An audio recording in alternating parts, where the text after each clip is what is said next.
राज्य में हेमंत सोरेन की सरकार ने एक कानून बनाया है। इस कानून का विरोध कर रहे हैं व्यापारी, खासकर वो व्यापारी जो कृषि उत्पाद से जुड़े हुए हैं। वो कह रहे हैं कि इस कानून के चलते महंगाई भी बढ़ेगी और भ्रष्टाचार भी बढ़ेगा। कह रहे हैं इंस्पेक्टर राज फिर से वापस आ जाएगा। पूरे राज्य में 28 बाजार समिति है, उसके सारे दुकान आज बंद रहे विरोध स्वरूप। और ये देख लीजिए, मोटिया मजदूर, ये जो लेबर हैं जो प्रतिदिन कमाते और खाते हैं, इनके पास अब चिंता है।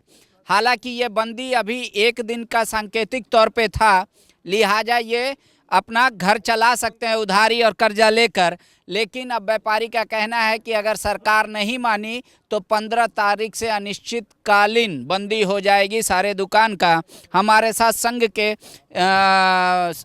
लोग हैं। संजय जी, आप लोग जो ये कानून है जो हेमंत जी बनाया है, इसमें किन किन पॉइंट को लेकर आपत्ति है या पूरे कानून को लेकर आपको आपत्ति? हमारा इसमें पूरे कानून को लेकर आपत्ति है, क्योंकि आज बाजार समिति के द्वारा जिस उद्देश्य से बाजार समिति का गठन किया गया, जो कृषकों को बाजार उपलब्ध कराने के लिए गठन किया गया, आज ये अपने उद्देश्य में पूर्णतः असफल है। कहीं भी कृषक का पूरे 28 बाजार समिति में, किसी भी बाजार समिति में किसी भी कृषक का एक भी उपज नहीं आता है। और जो ई-नैम का जो इन लोग ढोल पीट रहे हैं, ये पूरे फर्जीवाड़ा है। इसमें करेंगे ये कानून से क्या होगा? जैसे ये कानून से क्या होगा कि कृषकों का दोहन शोषण, कृषकों जो भी हैं गांव देहात में, उनकी शोषण दोहन स्टार्ट हो जाएगी। छोटे छोटे जो गांव देहात में दुकानदार हैं, उनके शोषण दोहन हो स्टार्ट। टैक्स कैसे सरकार ने कैसे अलग अलग फूड ग्रेन्स पे अलग अलग लिया है या इसमें कच्चे मालों पर जो सड़ने गलने वाले वस्तु हैं, जो नष्ट होने वाली खाद्य पदार्थ हैं, कृषि उपज हैं, उस पर 1% तक लगाया है। और जो नहीं नष्ट होने वाली वस्तुएं खाद्य पदार्थ हैं, कृषि उपज हैं, उन पर 2% का लगाया भार दिया है। तो इसमें क्या है कि सभी वस्तुएं खाद्य पदार्थ, आटा, मैदा, चीनी, चावल, दाल, चूड़ा, गुड़, सभी वस्तुएं 2% महंगी हो जाएगी। जो कच्चे माल हैं, आलू, प्याज, सब्जी, इस 1% महंगी हो जाएगी। दाल वगैरह का सोच लीजिए, आज अगर 100 रुपये अरहर दाल है तो 2 रुपये किलो महंगी हो जाएगी। ऐसे उदाहरण स्वरूप समझिए। और इसमें भ्रष्टाचार को बढ़ावा मिलेगा। जो पिछली सरकार ने इसको समाप्त किया था, इसी भ्रष्टाचार को देखते हुए इसको टैक्स को जीरो किया था। लेकिन ये टैक्स जीरो करना सही नहीं रहा। इसको पूरी तरह से भंग करके, और जो आज कृषकों को जितनी भी लाभ पहुंचाया जा रहा है वो कृषि विभाग द्वारा पहुंचाया जा रहा है, इसको पूरे मर्ज कर देना चाहिए कृषि विभाग में।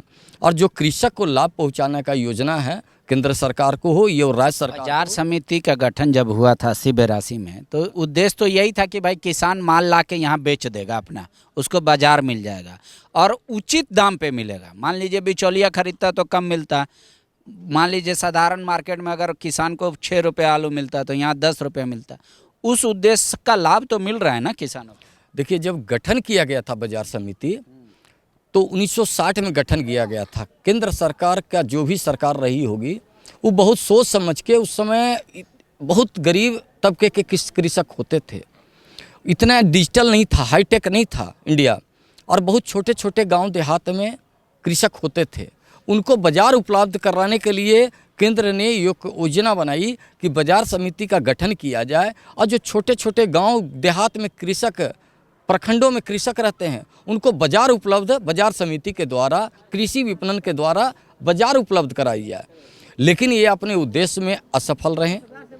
पूरे जब बिहार की भी थी, तो उस समय भी 5 या 6 बाजार समिति जो कृषकों को माल को बाजार दिलाने का काम किया, जिसमें गुलाब बाग था, कटिहार था, ये पूर्णिया था, जो बाजार उपलब्ध कराई। बाद बाकी जितने भी बाजार समिति थे, झारखंड के जितने भी बाजार समिति थे, एक भी कृषक का माल नहीं आया। सिर्फ आयातित मालों पर शुल्क वसूल कर अब भ्रष्टाचार को बढ़ावा दिए और कुछ नहीं किया। एक भी कृषक का माल पूरे झारखंड में किसी भी बाजार समिति में 10 गो कृषक को खड़ा कर दे तो मैं जान जाऊंगा कि हाँ, कृषक का माल आया। सरकार का दावा है कि चतरा, पलामू, रहर ये सब होता है, उस पर हम टैक्स ले रहे हैं। आयातित माल क्यों बता रहे हैं? ये पूरे फर्जीवाड़ा है।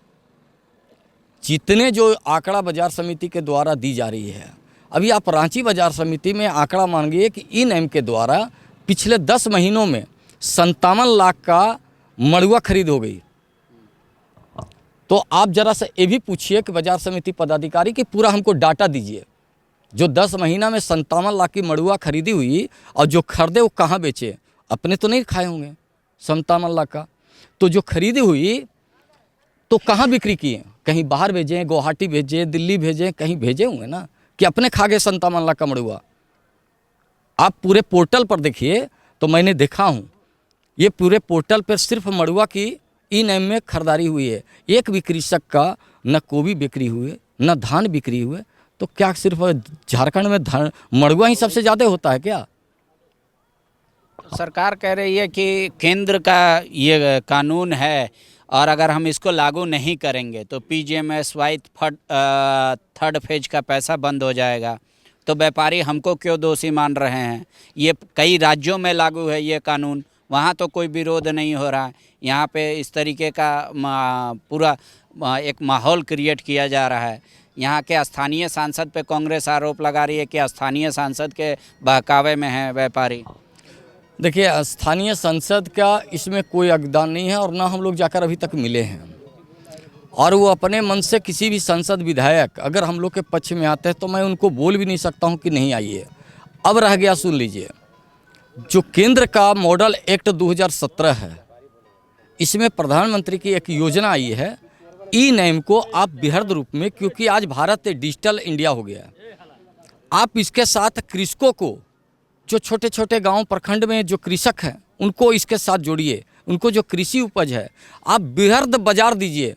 जैसे झारखंड का कृषक हैं तो उनको आप कर्नाटक का व्यापारी से माल बेचवाइए, उनको बाजार को उचित मूल्य बाजार दिलवाइए और उचित मूल्य मिलेगा। बाजार आप बृहद बाजार दिलाने के लिए ई नैम का गठन प्रधानमंत्री ने किया, और झारखंड में ई नैम का उतने अच्छा से पालन नहीं किया गया, और ई नैम के तहत ही जो 13 करोड़ 30 लाख रुपया आई है, इन लोगों ने, आपको आश्चर्य होगा कि 2015-16 से पैसा आना स्टार्ट हुआ, मात्र 4 करोड़ 30 लाख रुपया खर्चा किए, 9 करोड़ रुपया कृषि विपणन बोर्ड में पड़ी हुई है। तो सरकार तो कह रही है कि हमारे पास पैसा आएगा तो हम यहाँ का विकास भी करेंगे बाजार से। ये पैसा जो पहले कहा खर्च करवे नहीं किया, कंप्यूटर खरीदा, फर्नीचर खरीदा, 4 करोड़ 30 लाख रुपया का खरीदे हैं, और एक भी बाजार समिति में आप जाकर देखिए कि क्या, आज सुन लीजिए, ग्रेडिंग मशीन अभी विगत पिछले 3 महीना पहले 88 लाख रुपया का ग्रेडिंग मशीन, पैकेजिंग मशीन खरीदा गया है। उसको पूछिए कि क्या एक्टिव है क्या? सब बाजार समितियों में 10 बाजार समिति में खरीदा गया है, सब बेकार पड़ रही सड़ रही है। किसी भी कृषक का माल लाने का इन लोग एक भी लाभान्वित नहीं किए, न कृषक को प्रोत्साहन दिए, न किसी व्यापारी को बताएं, ला के खरीदी कमीशन के चक्कर में खरीद कर बेकार पड़ी हुई है, सड़ रही है सभी बाजार समितियों में। नहीं, अब जैसे कह रहे कि मॉडर्नाइजेशन होगा, थोड़ा रिनोवेशन होगा बाजार समिति का। मान लीजिए जैसे ये लोग लेबर हैं, सारे मोटिया मजदूर, इनके लिए ठहरने का व्यवस्था, पानी का व्यवस्था, शौचालय का व्यवस्था, ये सब भी करना है। तो एक बात बताइए, 1982 से 2023 तक क्या कर रहे थे? क्या फंड नहीं आ रही थी क्या? जब बाजार समिति 2015 में समाप्त की गई, 0% की गई, तो 2014 तक इनको याद नहीं आया था कि अब मोटियाँ को रूम बना कर देना है या कुछ किसी तरह का सुविधा देना है, तो वहाँ तक कहाँ थे? जब आज बाजार समिति 0 हो गया तब याद पड़ रहा है कि मोटियाँ को घर देना, कहाँ थे? 1982 से यहाँ मजदूर लोग हैं, 18 साल और 14 साल, 32 साल हो गए। 32 साल में नहीं याद आया क्या कि हम मोटियाँ को रहने का जगह दें? आपके पास ज़मीन था, मोटियाँ को घर बना कर देते, रहने का स्थान 2 तल्ला बनाते, 3 तल्ला बनाते, मोटियाँ के लॉट करते, रहने का उसमें लेटरिन बाथरूम। आज लेटरिन बाथरूम जाने के लिए इन लोग को सबको खाली जगह में शौचालय जाना पड़ता। मान लीजिए कि छोटा व्यापारी पे जो इस कानून के तहत ही है कि लाइसेंस परचेज होगा, जो लाइसेंस लाएगा वही यहाँ से परचेज करेगा, उसमें क्या दिक्कत होगा? दिक्कत ये आ रही है कि देखिए, इसमें अवैध वसूली, भ्रष्टाचार को बढ़ावा मिलेगा। गांव देहात में ऐसे छोटे छोटे दुकानदार हैं जो अपना नित्य दिन का 2 पैकेट आटा खरीद लिए, 1 पैकेट मैदा खरीद लिए और अपना स्कूटी पर ही खरीद कर लेके जाते हैं और अपना किसी तरह परिवार का भरण पोषण करते हैं। आज जितने मोटिया मजदूर हैं, आज लगभग इस मंडी में, आलू प्याज मंडी में 10,000 मोटियाँ होंगी। सब यहाँ क्यों अपना घर द्वार छोड़ कर रह रहे हैं? इसलिए रह रहे हैं कि अपना परिवार का भरण पोषण करने के लिए रह रहे हैं, कमा कर और घर पैसा भेजते हैं, उनका परिवार चल रहा है, परिवार का बच्चा पढ़ रहा है। तो ऐसा नहीं है, जो छोटे छोटे दुकानदार हैं अपने परिवार का भरण पोषण करने के लिए छोटे छोटे गांव देहात में, उसके साथ भ्रष्टाचार होगा। अवैध वसूली होगी, यही प्रोग्राम है। कैसे? अब यहाँ से माल लेकर जाएंगे, उनको लाइसेंस लिए नहीं तो ये आम उपभोक्ता हो गए। एक बाजार समिति का अदना सा कर्मचारी जाएगा और बोलेगा आपका तो अवैध है दुकान, आपको केस करेंगे। अब एक छोटा सा, अब इन्हीं के साथ ऐसी घटना होगी तो 500 मांगेगा तो दे देंगे, बोले बचने से भाई जेल जाने से अच्छा है कि दे दो 500। यही चलते आ रहा है पिछले विगत जो, अब आपको बहुत सारी बातें हैं जो गांव देहात में जाइएगा तो आपको पता चलेगा कैसे अवैध वसूली होती थी। क्या दुकानदार जिसके पास लाइसेंस नहीं होगा, छोटा दुकानदार, वो परचेज नहीं कर सकता आपके यहाँ? हमरे के यहाँ परचेज करेगा, मैं तो देने के लिए तैयार हूँ, लेकिन वो 10 कुंटल से 5 कुंटल से ज़्यादा रखेगा कि नहीं रखेगा।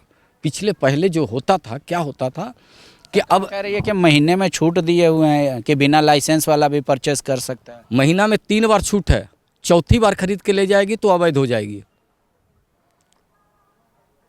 आप जो विधेयक बनाए हैं, विधेयक से अलग तो कुछ नहीं करके नियमावली में लाइएगा, जो विधेयक में प्रारूप है उसी के आप संदर्भ में नियमावली लाइएगा ना। विधेयक से आप अलग हट के ला सकते हैं क्या? नहीं, वो तो सेम रहेगा। तो सेम रहेगा तो आपने उसमें बंधन लगाया है बहुत चीज़ों का, बहुत चीज़ को उसमें आप सुन लीजिए। यहाँ तौलाई करने वाला को लाइसेंस लेना है, हमाल जो रहेगा, हमाल का शब्द का इस्तेमाल किया है, उसका मतलब होता है मजदूर, उसको लाइसेंस लेना है। ये सब कहीं भी से भी अनैतिक है और ये भ्रष्टाचार को बढ़ावा देना है। और मान लीजिए ये सब ठीक है आपका तर्क, सरकार कह रही है कि दूसरे राज्य में है, जब वहाँ का व्यापारी लोग नहीं हल्ला कर रहा है तो झारखंड का व्यापारी क्यों हल्ला कर रहा है? पहले सरकार को ये समझने चाहिए, यहाँ के पदाधिकारियों को भेजकर नहीं समझाना चाहिए, अपने एकदम सीनियर, एकदम जो निर्विरोध एक अच्छे जज को भेजकर वहाँ समझना चाहिए कि प्राथमिक उपज पर है कि आयातित उपज पर कृषि शुल्क लगता है। जब है, हम भी मान रहे हैं कि है, लेकिन ये भी तो पता करना चाहिए सरकार को कि प्राथमिक उपज पर लगता है शुल्क और उसको बाजार मिलती है।